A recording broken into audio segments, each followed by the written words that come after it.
সম্মানিত দর্শক মণ্ডলী, আসসালামু আলাইকুম। আশা করি আপনারা সবাই ভালো আছেন। তো আমি আজকে আপনাদের সঙ্গে শেয়ার করব, সেটা হচ্ছে আপনার অসুস্থ মুরগি সুস্থ করার উপায়, অর্থাৎ ঝিমানো মুরগিকে আপনারা খুব সহজে সুস্থ করবেন কিভাবে, সেটা আমি আপনাদের সঙ্গে বিস্তারিত শেয়ার করব। অবশ্যই আপনারা ভিডিওটা না টেনে শেষ পর্যন্ত দেখবেন, এবং আপনি যদি আমাদের চ্যানেলে নতুন হয়ে থাকেন তাহলে অবশ্যই আমাদের চ্যানেলটা সাবস্ক্রাইব করবেন, আর যারা সাবস্ক্রাইব করেছেন তাদেরকে অসংখ্য ধন্যবাদ। তো সম্মানিত দর্শক মণ্ডলী, দেখুন এখনও কিন্তু আমাদের আকাশটা এখনও কিন্তু কুয়াশাচ্ছন্ন।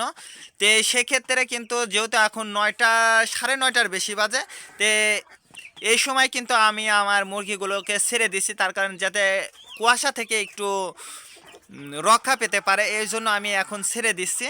তে তারপরেও কিন্তু কুয়াশাটা পড়ছে, তে তারপরেও যেহেতু এখন সময় হয়ে গেছে, তাদের খাবারের একটা টাইম হয়ে গেছে, যেহেতু সকালে তাদের খুব সকালে আমরা খাবার দিতে পারি না, এই জন্য তে তাদেরকে খাবার দিচ্ছে আর কি। তো সেক্ষেত্রে যেহেতু পালার মধ্যে মুরগি আসলে শীতের সময় কম বেশি কিন্তু মুরগি অসুস্থ হবে, এটাই স্বাভাবিক। তারপরেও আমাদের চেষ্টা করতে হবে যে মুরগিগুলো যাতে সুস্থ রাখা যায়, সেই সকল পদ্ধতি অবলম্বন করতেই হবে আমাদের। তো সর্বপ্রথম আমি যে বিষয়টা বলবো, তে আপনার মুরগির বাচ্চা অথবা মুরগি, বিশেষ করে যদি আপনার 1 থেকে 15 দিনের যে বাচ্চাগুলো আছে, ওই বাচ্চাগুলো কিন্তু সুস্থ রাখতে হলে অবশ্যই আপনাকে যে পদ্ধতিটা অবলম্বন করতে হবে সেটা হচ্ছে ওই মুরগিগুলো কিন্তু টোপার মধ্যে ধরে রাখতে হবে। এবং যেহেতু 1 থেকে 15 দিন, তো এর মাঝে কিন্তু আপনারা চেষ্টা করবেন যে ব্রয়লার মুরগির ফিডটা দিয়ে বাচ্চাগুলো কিন্তু লালন পালন করার জন্য। এবং আপনার যেহেতু মুরগির বাচ্চা, তে বাচ্চাকে কিন্তু আপনারা কিছু ঠান্ডার মেডিসিন দিতেই পারেন, যেহেতু এখন ঠান্ডার সময়, যদিও দেশি মুরগির রোগ প্রতিরোধ ক্ষমতাটা কিন্তু বেশি। তে তারপরেও আমি বলবো যে আপনারা কিছু মেডিসিন আপনারা ব্যবহার করবেন, যেহেতু আপনার বাচ্চাটা ছোট, সেই জন্য অবশ্যই আপনারা এন্ড্রোসিন এবং পিএস, এই দুইটা কিন্তু আপনারা আপনার দেশি মুরগির বাচ্চাগুলোকে কিন্তু খেতে দিতে পারেন। তারপরে যে বিষয়টা সেটা হচ্ছে আপনার বড় মুরগি যদি অসুস্থ আপনি দেখেন বা অসুস্থ মনে হয় আপনার, তাহলে আপনাকে সর্বপ্রথম যে কাজটা করতে হবে সেটা হচ্ছে আপনার ওই মুরগিটা কিন্তু আলাদা করে দিতে হবে।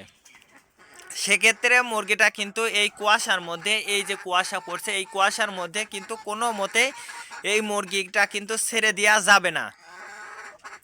আপনি যদি ওই মুরগিটা ছেড়ে দেন তাহলে কিন্তু আরও অসুস্থ হয়ে পড়বে, তার কারণে এই কুয়াশা যদি এই মুরগির নাকে যায় তাহলে অটোমেটিক আপনার মুরগিটা অসুস্থ হয়ে পড়বে। এই জন্য আপনারা চেষ্টা করবেন ওই মুরগিটা আলাদা করে রাখার জন্য।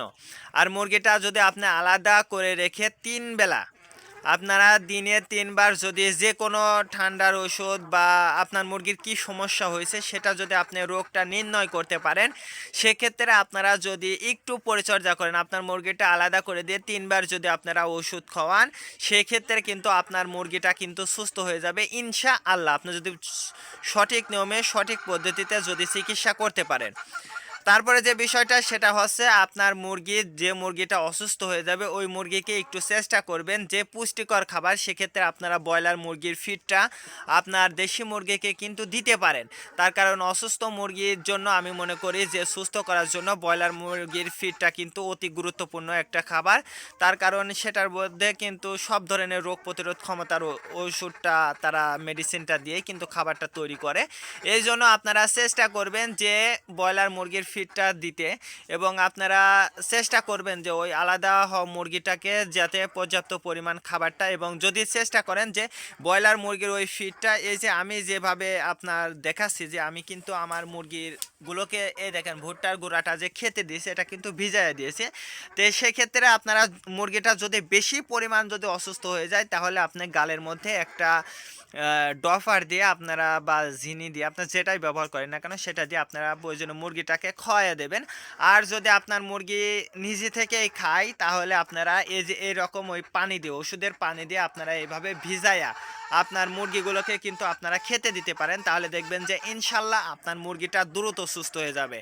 তো আজকে এ পর্যন্ত, ভালো থাকবেন, আল্লাহ হাফেজ। এবং আপনার মুরগির যে কোনো সমস্যা হলে অবশ্যই আমাদেরকে কমেন্টের মাধ্যমে জানিয়ে দেবেন, আমরা উত্তর দেওয়ার চেষ্টা করব। তো আল্লাহ হাফেজ।